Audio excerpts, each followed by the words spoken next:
when I come into a restaurant, I like to feel as though I'm an invited guest, like I'm one of their friends. They've invited me over for an evening experience. And that's what I like my food to convey as well to my guests, as though I'm cooking for them, I've invited them over, and I'm going to sit and we're going to have a great meal.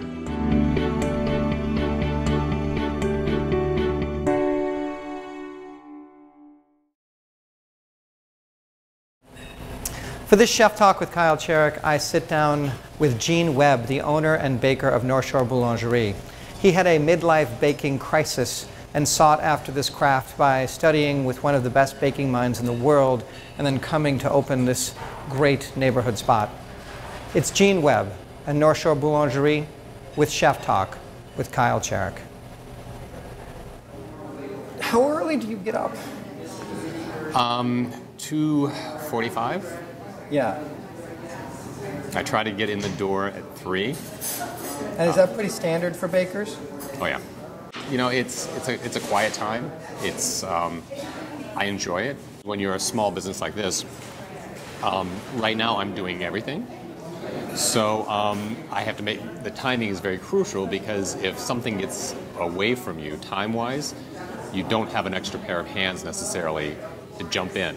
Right. So it's timing when the water hits the flour and the yeast becomes really crucial for each bread, unless you want to really kind of get yourself into a real pickle about 5 o'clock when you have too much dough ready to go and only 2 hands to portion it out and get it ready.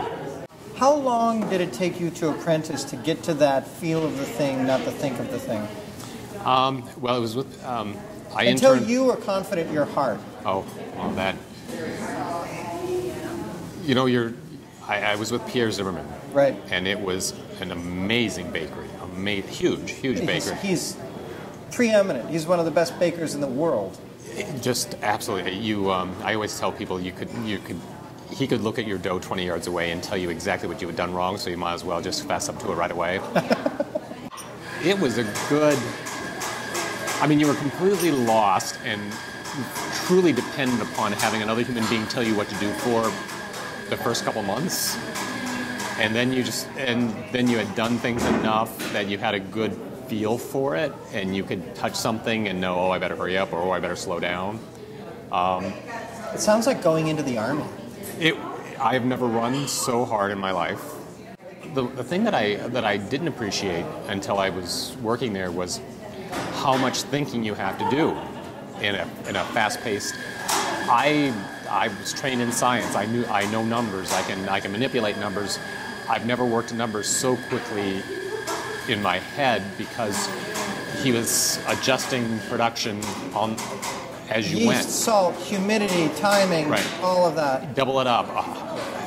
Cut it in half. I need 40% more, and I need it now. I don't think people realize that it's so closely aligned with, calculating string theory when you're baking bread. I mean, seriously. Yeah. And your mind has to extrapolate out that far of levels of potentiality. Yep. When really it's just a crusty loaf they're going to break open 7 hours later. Right. I think unlike some other culinary disciplines where you can make a lot of adjustments as you go. Mm-hmm. Baking, you can make modest adjustments, but the one thing that was explained to me early on, and ended up being true, is that in baking, if you make a mistake early on, it's not like that mistake stays small. That mistake gets larger and larger. It's like a virus that grows. Right. And the thing I enjoy about baking is the challenge. I mean, I think I've learned that about myself. I enjoy a challenge.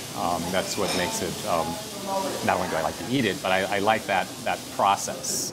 Does America have a pastry tradition, or are we just troping off of the French and the Italians?